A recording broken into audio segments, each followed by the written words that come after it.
اللہم صلی علی محمد وآل محمد۔ بسم اللہ الرحمن الرحیم۔ مشہور روایت ہے کہ عرب کے کسی شہر میں ایک سنارن رہتی تھی جس کے صرف ایک ہی لڑکا تھا۔ ایک روز جب سنارن کنویں پر پانی بھرنے گئی تو اس کا لڑکا بھی اس کے ساتھ ہو لیا۔ سنارن لڑکے کو کنویں کے قریب بٹھا کر پانی بھرنے لگی۔ کنویں کے دوسری طرف ایک کمہار رہتا تھا جس کا آوا اس وقت خوب روشن تھا۔ لڑکا کھیلتے کھیلتے اس طرف نکل گیا۔ سنارن جب پانی بھر چکی تو کنویں قریب لڑکے کو نہ پا کر خیال کیا کہ گھر چلا گیا ہوگا۔ گھر واپس پہنچی تو گھر پر بھی لڑکا موجود نہ ملا۔ آخر ماں تھی بہت پریشان ہوئی، روتی پیٹتی اپنے لختے جگر کی تلاش میں دوبارہ گھر سے نکلی، کنویں کے قریب آئی، جگہ جگہ ڈھونڈا، سرگردہ اور پریشان پھرتی رہی، ہر ایک سے پوچھا مگر کہیں کوئی سراغ نہ ملا، کہیں پتہ نہ چلا۔ اس طرح شام ہو گئی۔ یکا یک شور ہوا کہ سنارن کا لڑکا کمہار کے آوے میں گر کر جل گیا ہے۔ سن کر اسے انتہائی صدمہ ہوا اور اس قدر روئی کہ غش آ گیا۔ عالم غشی میں کیا دیکھتی ہے کہ ایک معظمہ نقاب تشریف لائی ہیں اور فرماتی ہیں کہ غم نہ کھا، تیرا لڑکا بہت جلد تجھ سے آ کر ملے گا۔ تو نیت کر لیا اگر میرا لڑکا صحیح و سالم آوے میں سے زندہ کھیتا کتا نکل آوے تو میں جناب سیدہ سلام علیہ کی کہانی سنوں گی۔ سنارن نے فوراً ہی عالم غشی میں نیت کر کے منت مان لی۔ جب آنکھ کھلی تو واقعی سنارن نے دیکھا کہ لڑکا خدا کے فضل و کرم سے ہنستا کھیلتا زندہ سلامت چلا آ رہا ہے اور اعجاز جناب سیدہ سے اس کے جسم پر آگ نے کوئی اثر نہیں کیا، یہاں تک کہ لباس بدن بھی بالکل محفوظ رہا۔ اللہم صلی علی محمد وآل محمد وعجل فرجہم۔ سنارن بچے کو لے کر خوشی خوشی بازار گئے، 2 پیسے کی شیرنی مول لی اور پڑوس سے اسے کہا کہ میری مراد پوری ہوئی ہے، میرے گھر چل کر جناب سیدہ سلام علیہ کی کہانی مجھے سنا دو اگر کسی کو یاد ہو۔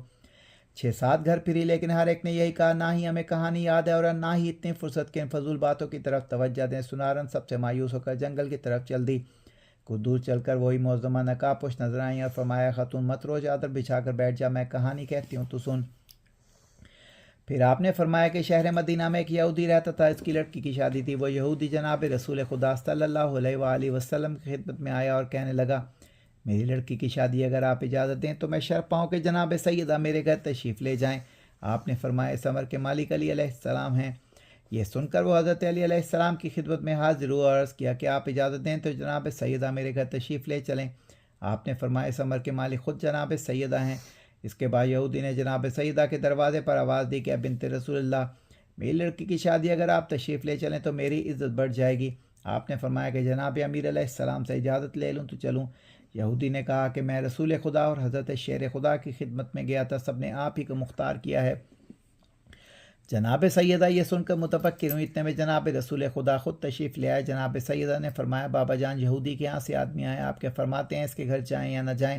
آپ نے فرمایا بیٹی تم کو اختیار ہے۔ جناب سیدہ نے عرض کی بابا جان آپ کی سخت توہین ہوگی کیونکہ ان کی عورتیں عمدہ اور نفیس لباس و زیورات سے مزین ہوں گی اور میرے پاس وہی پھٹے پرانے کپڑے ہیں جن میں جا بجا خرمے کے پیوند لگے ہیں۔ رسول خدا نے فرمایا بیٹی اسی حالت میں جاؤ جو مرضی ہے معبود۔ چنانچہ جناب سیدہ جانے کو تیار ہو گئیں۔ اپنی ڈیوڑی تک نہ پہنچی تھی کہ حوران جنت آسمان سے نازل ہوئیں اور جناب سیدہ کو زیورات و خلعت سے آراستہ کیا اور اپنا جلوس لے کر جناب سیدہ کو روانہ کیا۔ کچھ حوریں دائیں اور بائیں، کچھ پیچھے اور آگے روانہ ہوئیں۔ اس شان سے جناب سیدہ کی سواری یہودی کے مکان پر پہنچی۔ جو ہی آپ یہودی کے مکان پر پہنچی تمام مکان آپ کے نور سے روشن ہو گیا اور ایسی خوشبو پھیلی کہ دور دور تک خوشبو محسوس ہونے لگی۔ یہ تجمل و وقار دیکھ کر تمام یہود عورتیں بے ہوش ہو گئیں۔ تھوڑی دیر کے بعد سب کو ہوش آیا مگر دلہن کو ہوش نہ آیا۔ لاکھ تدبیریں کی مگر سب بے سود ثابت ہوئے۔ دیکھا گیا تو معلوم ہوا کہ روح عروس کا پس انصری سے پرواز کر چکی ہے۔ آنن فانن شادی کا مکان ماتم کدا بن گیا۔ جناب سیدہ کو دیکھ کر بہت تشویش ہوئی اور فرمایا کہ اطمینان رکھیے ابھی ہوش آ جاتا ہے۔ اس کے بعد آپ نے فوراً 2 رکعت نماز پڑھ کر دعا کے لیے ہاتھ بلند کیا اور فرمایا اے میرے معبود میں بنت رسول ہوں، صدیق کا نام رکھا ہے، تو نے بطول کا جھوٹا نہ کیجو مجھے صدقہ رسول کا۔ اے میرے معبود برحق میں تیرے رسول کی بیٹی ہوں، میری عزت تیرے ہاتھ ہے۔ تمام لوگ یہی کہیں گے کہ سیدہ کے آتے ہی دلہن ختم ہو گئی، خانہ شادی خانہ غم بن گیا۔ کچھ دیر نہ گزری تھی کہ آپ کی دعا قبول ہوئی اور دلہن کلمہ شہادت پڑھتی اٹھ بیٹھی۔ اللہم صلی علی محمد وآل محمد وعجل فرجہم۔ کہنے لگی میں شہادت دیتی ہوں خدا وحدہ لا شریک ہے اور حضرت محمد مصطفیٰ رسول برحق ہیں، آپ ان کی دختر ہیں، مجھ کو مذہب اسلام کی تعلیم فرمائیں۔ اس طرح صدق کے دل سے وہ عورت مسلمان ہو گئی۔ جناب فاطمہ زہرا کا اعجاز دے کر 500 یہودی مرد اور عورت مسلمان ہو گئے۔ آپ کو سب نے نہایت عزت و حرمت کے ساتھ رخصت کیا۔ ایک عورت آپ کی کنیزے میں دی۔ آپ اپنی دولت خانہ پر واپس تشریف لے آئے اور تمام ماجرا جناب رسول خدا سے بیان کیا۔ رسالت مآب صلی اللہ علیہ وآلہ وسلم نے بھی خدا کا شکر ادا کیا۔